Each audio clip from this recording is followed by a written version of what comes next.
의견이 이제 다를 때가 있잖아요. 누가 주로 설득을 당하시나요? 보시면 알죠. 자녀 관계에서 나는 어떤 의무가 있고 넌 어떤 권리가 있어. 이게 스펙트럼은 굉장히 넓어졌다. 인간의 계획이라는 게 되게 어떻게 보면 무의미하구나. 변호사 꼭 갖추어야 할 소양을 3가지를 꼽는다.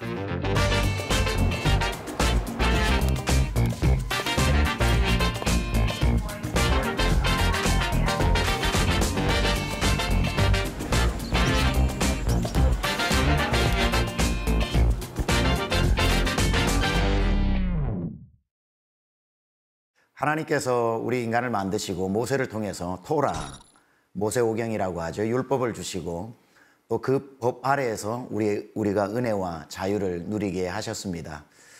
이처럼 우리 삶의 이 법이라고 하는 것은 굉장히 밀접하고 또 사회를 지탱해주는 가장 중요한 약속이기도 한데 이 중심에서 정말 이 아름다운 또 사역들과 삶을 이어가는 귀한 두 분을 모시게 되었습니다. 우리 제 옆에 계신 송수영 집사님께서는 서울대학교 불어불문학과 경영학과를 졸업하시고 사법고시를 2007년에 그리고 사법연수를 2008년에 그리고 현재는 법무법인 세종의 변호사로 계시고요. 옆에 계신 정대원 집사님께서는 서울대 기계항공공학부를 졸업하시고 사법고시를 똑같은 연도에 2007년에 합격하시고 사법연수 2008년에 하시고 법무법인 율촌에서 변호사로 지금 현재 일하고 계십니다. 지금 변호사로 근무하신 지는 똑같은 연도에 아마 하셨으니까 맞아요. 경력이 똑같으시겠네요. 몇 년 정도 되신 거죠? 12년 정도 한 거죠. 2010년부터 변호사로 근무를 쭉 한 거죠. 이제 다른 로펌에 다니시는데 전문 분야가 있으실 거 아니에요? 네네. 전문 분야 어떤 부분의 스페셜리티를 가지고 좀 하시는지? 저는 이제 금융 쪽 변호사로 분야가 뭐 여러 가지가 있는데 이제 어떤 회사들이 뭐 투자 받거나 그 다음에 이제 그 자금 유치를 하거나 금융기관에서 이제 투자 반대로 하는 경우에 이제 이런 그 관련해서 뭐 계약 관련한 자문도 하고요. 이제 요즘에는 그 ESG라고 해서 이제 환경, 뭐 사회, 지배구조 이런 관련해서 이제 금융기관이 투자를 할 때도 옛날에 이제 재무정보, 그러니까 이 회사가 이익이 얼마나 나느냐 이런 거를 위주로 이제 주로 평가를 해서 투자를 했다고 하면은 이제 요즘에는 비재무적 정보도 고려해서 이제 어떤 투자 대상을 선정하겠다라는 이제 그런 움직임이 있어요. 그래서 그거 관련해서 저도 이제 금융 쪽 그 변호사를 하다 보니까 이제 그쪽 분야도 이제 최근 작년부터 이제 조금 더 많이 하고 있고 이제 회사도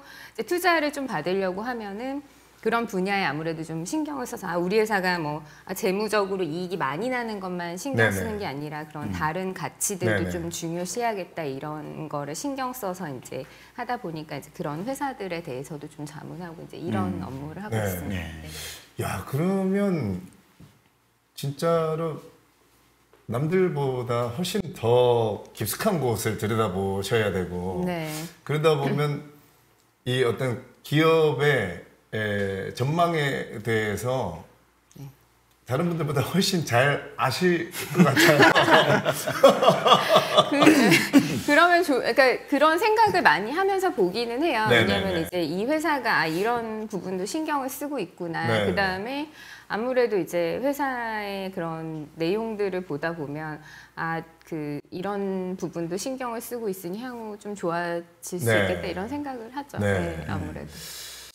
나중에 개인적으로 저희가 그래서 중요한 특히 상장 회사들 업무 같은 거 할 때는 보안 서약서 같은 거 있어요. 그렇겠죠. 그렇게 해서 하면 안 된다는 저희 잡혀갑니다. 집사님 전문 분야는?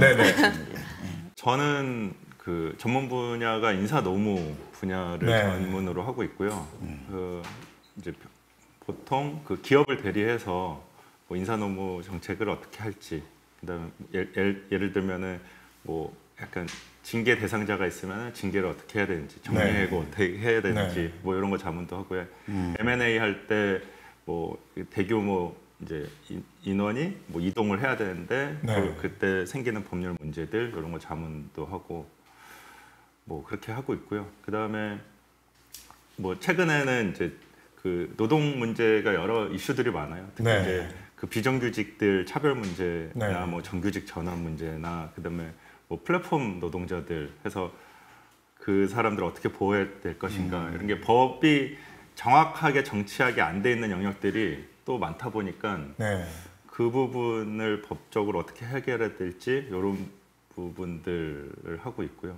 그 다음에 최근에 이제 그 산업 안전 관련해서도 이게 우리 안전 의식이 굉장히 올라가다 보니까 그 예전에는 이제 사고가 나거나 해도 그게 어떤 법적인 문제까지 발전되는 경우가 많지 않았는데 최근에는 이제 뭐 중대재해가 발생하면 그거를 법적으로 적극적으로 기업들이 대응할 필요성이 있어서 그런 부분도 뭐 많이 하고 있습니다.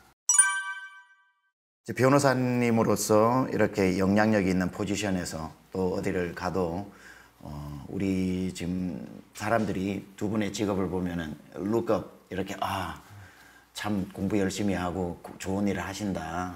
그래서 장점들이 많으리라고 생각하는데 당사자로서 변호사라는 직업을 가지고 사시는데 장점 또는 보람, 단점 또는 아쉬움 뭐 이런 거 있으면 한번 나눠주시면 좋을 것 같아요. 죄송합니다.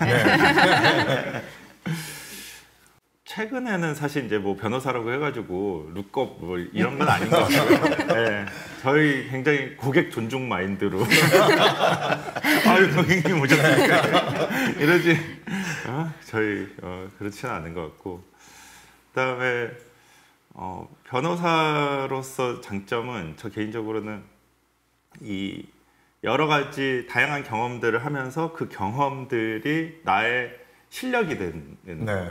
부분이 굉장히 좋은 것 같아요. 그래서 뭐 예를 들면은 제가 원래 기계공학 전공했으니까 공학 분야랑 비교하면 공학 분야는 계속 어떤 새로운 기술이 나오고 기존에 알던 거는 이게 좀 필요가 없어지고 약간 이런 측면이 있다 그러면 변호사는 내가 경험한 모든 것들이 좀 이렇게 쌓여서 그래서 더 이렇게 전문성이 길러지는 갈수록 그런 부분에서 굉장히 좋은 것 같고 일을 그런 경험이 쌓일수록 나의 업무 영역도 좀 넓어지는 생각이 들어서 되게 좋은 것 같고요. 단점은 오히려 이게 법으로 세상을 자꾸 보려고 이게 법이 다가 아닌데 그러니까 뭐 예를 들면 자녀 관계에서 나는 어떤 의무가 있고 넌 어떤 권리가 있어 이렇게 할 거 아니고 그게 어떤 관계나 이런 것들도 중요한데 이렇게 좀 법의 프레임으로 자꾸 하는 직업병이 점점 생기잖아요. 재밌네요. 나는 아빠니까 내가 할 의무와 권리는 이런 게 있고 너는 자녀로서 부부도 궁금해지네요. 법적으로 둘 다 변호사시니까 나는 법적으로 남편으로서 제사님은 어떤 저는 이제 그 변호사가 직업적으로 보자면 이제 사회에서 발생하는 어떤 이슈들을 다루기 때문에 현실의 문제에 대해서 늘 그 관심을 가지고 이제 임하게 되는 것 같아요. 그래서 그거는 되게 큰 장점인 게 이를테면 이제 공학도도 그렇고 이제 이런 어떤 딱 틀에 갇힐 수 있는데 이제 현실에서 발생하는 어떤 이슈들에 대해서 끊임없이 변화하는 것들에 대해서 계속 팔로우업 할 수 있는 부분은 뭐 직업의 되게 장점인 것 같고 안 좋은 점은 이제 저는 이제 저희가 둘 다 대형 로펌에 있다 보니까 시간이 좀 자유롭지 못한 게 좀 안타까운 점인 것 같아요. 이제 그리고 고객들도 항상 뭐 다 급한 일들이 좀 많거든요. 그러면은 원하는 시간에 그 결과물을 전달해 드려야 되는 그런 상황들이 많아서 이제 뭐 어떨 때는 진짜 밥 먹다 들어와서 다른 약속이 있는데 밥을 먹다 들어와가지고 뭐 이렇게 마무리해서 보내기도 하고 뭐 이러는데 그 시간적으로 좀 자유롭지 못한 부분은 이제 아이를 키우면서도 그렇고 뭐 서로 저희도 결혼해서 저녁을 평일에 같이 먹은 일이 진짜 되게 드물거든요. 그렇다 보니까 그런 건 좀 아쉬운 부분이죠. 민감한 질문이지만 꼭 또 듣고 싶어하는 그 시간이 왔습니다. 이 변호사에 대한 수입을 굉장히 궁금해해요. 뭐 어떻습니까? 대형 로펌 간의 차이는 크지 않고요. 왜냐하면 네네. 약간 뭐 비슷한 네네네. 수준으로 하는 것 같고 요즘에는 저희가 느끼기에는 이제 저희 연차 정도 되면 이제 일반 회사에서 받는 뭐 삼성전자나 네네. 뭐 이제 대기업에서 받는 그 연봉의 수준이 되게 높아서 그렇게 큰 차이가 많이 느껴지진 않는 거고 초봉 기준으로는 이제 로펌들이 그래도 꽤 높은 높은데. 편인 것 네. 같아요. 네. 근데 인터넷에. 이제 그 갈수록 이 법률 시장도 네. 이게 발전하는 시장은 아닌 것 같아요. 네. 그리고 경쟁은 심해지는 네. 시장이다 보니까 네. 이게 스펙트럼은 굉장히 넓어졌다. 뭐 상대적으로 기업에 비해서는 보수 수준이 높은 거는 사실인 것 같은데 이제 뭐 자기 하기 나름인 것 같아요. 이 시장도 이제 네. 뭐 보장되는 거는 없는 것 같고 다 변호사가 돼서도 다 경쟁하고 자기 발전하기 위해서 노력하고 그런 것 같아요. 네. 네. 이게 이제 일반 기업인도 기업가 정신이 있고 뭘 해도 이제 우리 직업적 소명이 있잖아요. 네네. 직업적 소명이 있고 변호사가 꼭 갖추어야 할 소양을 3가지를 꼽는다. 만약에 한다면 무엇을 가지고 있어야 그래도 잘 할 수 있다, 행복하게 할 수 있다. 저는 일단은 뭐 크게 보면은 3가지로 꼽는다고 뭐 업무 전문성 네. 일단 기본적으로 갖춰야 되는 것 같고 이게 고객의 문제를 적시에 해결해 줘야 되는데 여러 명이 함께 일할 때도 있고 그런 상황들이 이제 로펌에서는 되게 많은 것 같아요. 그래서 이제 책임감도 있어야 되는 것 같아요. 왜냐하면 그거를 공동 작업을 하는 상황도 있고 그다음에 고객의 문제를 어느 시점까지는 뭔가 해결을 하는 방안들을 제시해 줘야 되는데 그게 시간을 또 어기면 안 되잖아요. 네네. 이제 그렇다 보니까 책임감도 있어야 되는 것 같고 이제 마지막으로는 뭐 공감 능력, 의사소통 능력 이런 게 좀 네네. 필요한 것 같아요. 이제 보면 물론 저희가 법을 공부해서 뭐 이렇게 업무적으로 처리를 하는 건 맞지만 문제 상황에 대해서 설명을 잘 뭐 듣고 이해한 다음에 저희가 생각하는 어떤 방안들을 전달해주고 이렇게 해야 되는데 목사님 뭐 설교할 때 이제 성경을 이렇게 설교하실 때 이제 성경 내용을 어렵게만 전달하실 수도 있잖아요. 네네. 그렇지만 이제 뭐 사례나 이런 것들을 이렇게 네. 좀 해서 그럼 맞아 이렇게 적용하면 되지. 변호사도 좀 마찬가지거든요. 그래서 어떤 문제 상황에 대해서 설명을 네. 이거 법은 A, B, C니까 이렇게 하시면 돼요. 이렇게 하는 게 아니라 조금 더 고객이 알아듣기 쉽게 해주는 것도 필요해서 뭐 크게 보면은 저는 그런 소양을 네. 갖추면 좋지 않을까. 네. 네. 뭐 저도 비슷한데요. 그러니까 저 같은 경우 이제 지금 그 펌에서 채용도 관여를 하고 있어가지고 네. 이제 보면은 이제 저희 채용 절차가 잠깐 그것도 설명드리면은 아까 이제 로스쿨을 말씀드렸는데 네네. 이 로펌들 간의 인재 영입에 대한 경쟁이 또 심하다 보니까 네. 요새는 채용을 로스쿨이 3년 과정인데 1학년 겨울, 2학년 여름이면은 다 채용이 완료가 돼요. 거의 대부분. 네. 예, 그래서 그때 인턴십이라는 프로그램을 통해서 이제 그 인턴 로스쿨 학생들이죠. 테스트도 하고 뭐 이렇게 해가지고 그때 이미 졸업하기 1, 2년 전에 다 채용을 확정을 하는데 아까 이제 송 집사님께서 말씀하신 것처럼 어떤 사안을 적용하는 거 어떻게 분석적으로 하냐.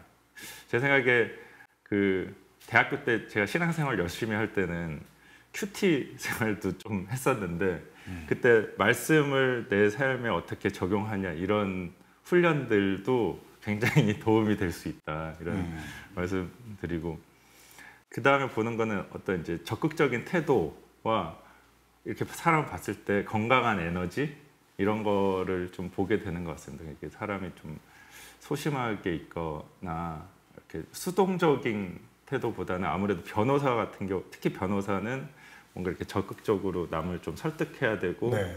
이렇게 설명해야 되고 그런 부분이 있어가지고 그런 부분들 네. 뭐 두 분이 부부시니까 의견이 이제 다를 때가 있잖아요.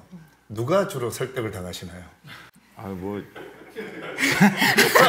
보시면 알죠. 변호사 부부 두 분 다 변호사시니까 이 말과 이 논리와 의사소통 능력이 두 분 다 뛰어나시기 때문에 항상 저는 뭐 설득 당하시는. 설득하려는 의지가 없기 때문에 네. 알겠습니다. 이 모든 직업에 뭐 우리 연예계가 특히 또 마찬가지고 우리는 예를 들면 뭐 주일날 방송국에서 촬영이 생긴다 이러면 이거 촬영을 빼주세요. 뭐 이게 안 되는 네. 직업이잖아요. 아무래도 변호사라는 직업도 이 신앙생활 하시는데 좀 부딪히거나 고민되는 부분이 당연히 있을 것 같습니다. 어떤 일이 또 있으시고 경험이 있으신지요? 근데 저희도 뭐 마찬가지로 이제 고객 회의가 갑자기 일요일에 잡히는 경우도 네네. 있고, 뭐 급하게 뭐 컨퍼런스 콜 요청을 받는 경우도 있고, 근데 이제 그런 부분들이 참 힘든 것 같아요. 그러니까 네네. 그래도 중요한 회사에서 굉장히 중요하게 생각하는 이슈 발생했을 때는 마찬가지로 저희도 교회 가야 되니까 오늘은 회의를 못 하겠습니다라는 네. 말을 하기는 현실적으로 되게 어려운 업무 환경이긴 해서 그 부분 참 어려운 부분이죠. 집사님 두 분이 변호사로서 이렇게 활동을 하실 때 이제 신앙생활이라든지 믿음이라든지 또 주일날 우리 예배 참석한다든지 설교라든지 이런 것들이 실제적으로 도움이 느껴지나요? 아니면 완전히 별개 같이 느껴지나요?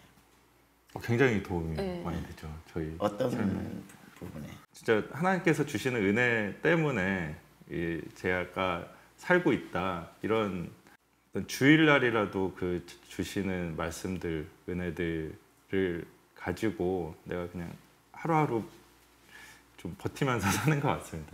그럼 두 분이 특별히 또 힘들거나 이럴 때 좀 이렇게 잡고 기도하시거나 아니면 그 말씀이나 찬송으로 이렇게 견디시는 그런 혹시 구절이나 이런 게 있으실까요?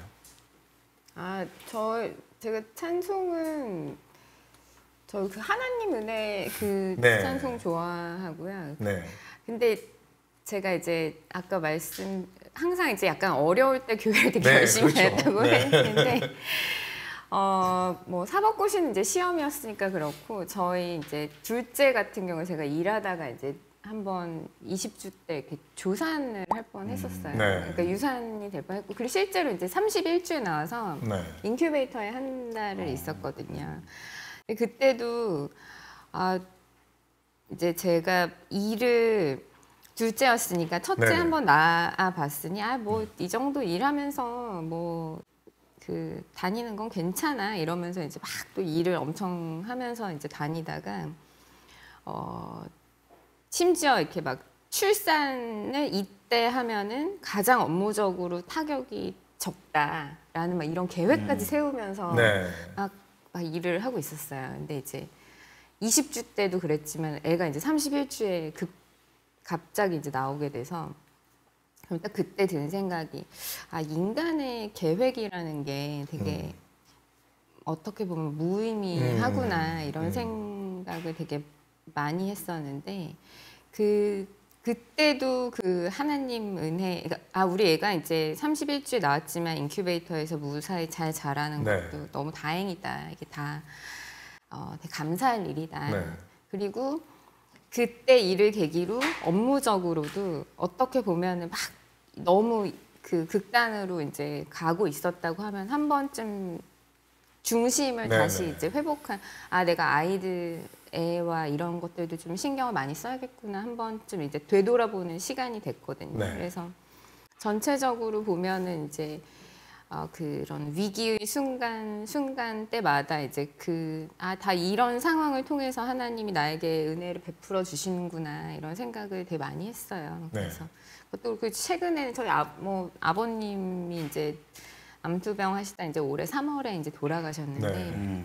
제가 이제 저희 애들을 저희 이제 친정 부모님이 이제 다 봐주고 계셨거든요. 그래서 아까 이제 그 둘째 태어나서 다시 한번 이제 원점을 회복해서 그런 생각을 했었는데 또 시간이 지나면 또 잊어버리고 또 막 네. 일을 했던 거예요. 그래서 저희 이제 친정 부모님한테 애를 맡겨놓고 막 또 일을 했죠. 그랬는데 2019년 10월에 9월 말이었죠. 이제 아버지가 이제 그때 말기암 판정 바로 입원하셨었어요. 네. 바로 입원하셔서 순간 이제 머릿속에 우리 애들 어떡하지?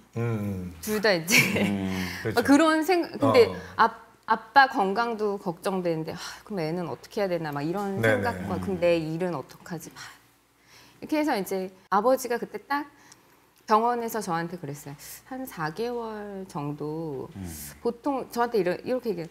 한 통상 이런 경우에 한 4개월 정도 뭐 이렇게 얘기를 하시는 거예요. 그래서 이건 또 어떻게 해야 되나 막 너무 복잡한데 이제 또 시간이 지나면서 또 그 아버지 투병 생활에도 또 익숙해지고 네네. 또 그 기간도 한 1년 6개월 네. 정도 이제 되면서 저도 가족들도 다 아빠의 어떤 그 상황에 대해서 서로 준비를 하는 네네. 시간들이 됐어요. 그래서 그때 일시적으로 또 되게 엄청 그 힘든 상황이 있었는데 또 지금 다시 돌이켜서 보니까 이것도 다 되게 감사할 순간적으로 나한테 되게 극한의 이런 어려움이 있다가 이제 다시 또 전체적으로 보면 지금 이제 어떤 또 저희가 이제 이제 80년생에서 40대 이제 초반인데 네.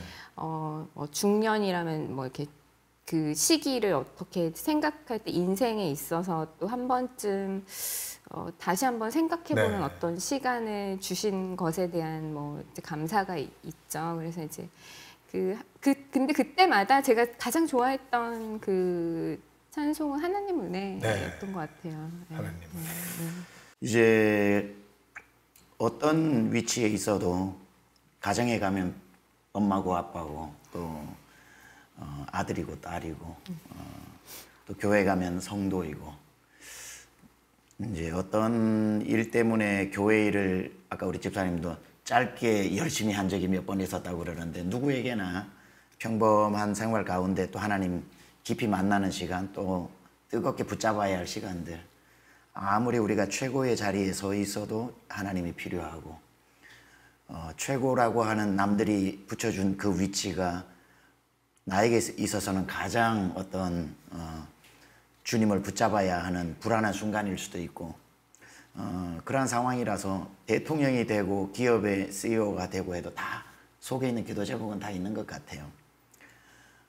또한 그럼에도 불구하고 하나님이 우리를 불러주시고 자녀 삼으셔서 또 우리 강남중앙침례교회 성도로 삼아주시고 그러다 보면은 많은 분들이 최근에 열심히 하고 열심히 못하고 이런 건 다 다르지만 내가 주님의 일을 해야 된다. 주님의 일을 하면서 살아야지 하는 그런 또 거룩한 부담들을 가지고 살아가거든요.